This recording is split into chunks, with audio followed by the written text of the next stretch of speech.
জগন্নাথ ঘাট বলে যা কহନ୍ତି এইটা মমতা বানার্জী জানি না গো মাংস খাউଛନ୍ତି সে কোন ধর্ম আলোচনা করিবে পথর মূর্তি তৈরি হচ্ছে পথর মূর্তিরে সেটি মন্দির তৈরি হয়েছি সেটি ব্রহ্ম প্রতিষ্ঠা হব কেমতি কাকে মমতা দিদিকে এମାନେ কই নাহাନ୍ତି যে যেতবে বাড়িকু রামচন্দ্র ভগবান মারিলে গছ পছপটে রহিকি সেতবে বাড়ি অভিশাপ যাইছিল রামচন্দ্রଙ୍କୁ যে কলি যুগরে যে হাতের আপনার মধ্যে পছরু মারিলে সেই হাত আপনার রহবনি আরে বাপা তু কোণ কহুছু যে আউ বঙ্গালী পুরী যাবেনি বঙ্গালী চৈতন্যଙ୍କ বেলু পুরী আসছেন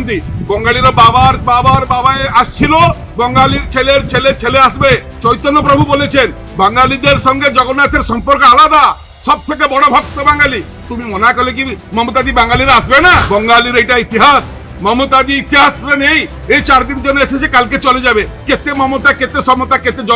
জয়ললিতা এসেছেন গিয়েছেন জগন্নাথ আছে জগন্নাথ থাকবে বাঙালি আছে বাঙালি থাকবে বড় দুঃখ পরিতাপর বিষয় বর্তমান শ্রীক্ষেত্র পুরীকু বদনাম করা যাଉଛି সারা সমস্ত গণমাধ্যমরে যে জগন্নাথ মহাপ্রভুর ব্রহ্ম কিপরি প্রতিষ্ঠা হলে যাই কলিকতারে এবং আমার মধ্যে কিছু লোক কହୁଛନ୍ତି আমি এটি ব্রহ্ম প্রতিষ্ঠা করিয়া ପାଇଁ কলিকতা আসছু আমার প্রশ্ন পথর মূর্তি তৈরি হচ্ছে পথর মূর্তিরে সেটি মন্দির তৈরি হয়েছি সেটি ব্রহ্ম প্রতিষ্ঠা হব কেমতি আজ্ঞা ব্রহ্মটা কেমতি পরিবর্তন হব ব্রহ্ম আসব কুয়াড়ু এক ব্রহ্ম দ্বিতীয় নাস্তি তো আমার এটি বড় বিনম্রতার সহিত আপনার মাধ্যমে কহিয়া কথা যে যদি আপনার গোটে মন্দির কলে তাকে আপনার কলচরাল সেন্টর বা তাকে জগন্নাথ মিউজিয়াম করে পথর মূর্তিরে আপনার জানি না মমতা দিদিকে এମାନେ কই নাহাନ୍ତି যে যেতবে বাড়িকু রামচন্দ্র ভগবান মারিলে গছ পছপটে রহিকি সেতবে বাড়ি অভিশাপ যাইছিল রামচন্দ্রଙ୍କୁ যে কলি যুগরে যে হাতের আপনার মধ্যে পছরু মারিলে সেই হাত আপনার রহবনি জগন্নাথ সেইটাকে গ্রহণ কলে এবং যে গছ তলে সে পছপটে লুচিকি লে তাকে বাড়ি অভিশাপ দেলে তু সবুঠু পিতা হয়ে যাবু তাতে কেউ পচারিবেনি সে কান্দিলে রামচন্দ্র পাখে ভগবান রামচন্দ্র কহিলে যদি মো হাত গোড় রহবনি কলি যুগরে তাহলে মু তমরি থে তৈরি হবি তোরি গছরে মু তৈরি হবি সমস্তে মুন্ডিয়া মারিবে এই হল তার পরিণতি এই হল জগন্নাথের ইতিহাস পথর মূর্তি করে ব্রহ্ম স্থাপনা কিন্তু বেঙ্গল সাগরে আমার সম্পর্ক অছি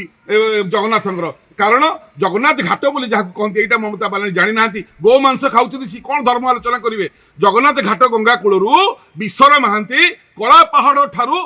ব্রহ্মকে উদ্ধার করিকি আনিলে মৃদঙ্গরে বলি আজ জগন্নাথ বসছেন এইটা হল সম্পর্ক বেঙ্গল সাগরে ওড়িশার ব্রহ্মକୁ সেটু সুরক্ষা দিয়ে আনিলে গঙ্গা ঘাট জগন্নাথ ঘাট যেটা কହୁଛନ୍ତି সেটি হলে মন্দিরটা করে গোটে ধার্মিক পরম্পরা সৃষ্টি হয়ে था দীঘারে করে দিকে কৌন এটা মহোদধি এটা জগন্নাথ ধাম আরে বাপা তু কোণ কহুছু যে আউ বঙ্গালী পুরী যাবেনি বঙ্গালী চৈতন্যଙ୍କ বেলু পুরী আসছেন বঙ্গালীর বাবার বাবার বাবা আসছিল বঙ্গালীর ছেলের ছেলে ছেলে আসবে চৈতন্য প্রভু বলেছেন বাঙালিদের সঙ্গে জগন্নাথের সম্পর্ক আলাদা সব থেকে বড় ভক্ত বাঙালি তুমি মনা কলে কি মমতাদি বাঙালিরা আসবে না বঙ্গালী আসবেনি ভুল কথা তোমাকে ভুল বানিয়ে দেবে সবাই বলবে ধাম ওইখানে আছে দীঘা ধাম হতে পারবে না দীঘা একটা মন্দির হতে পারে দীঘা গোটে মন্দির হয়ে পারিব দীঘা ধাম হয়ে পারিবনি বঙ্গালী মানে আসুলে আসবে ওড়িয়াঙ্ক ভଳି প্রাণঠু ভাল পাଆନ୍ତି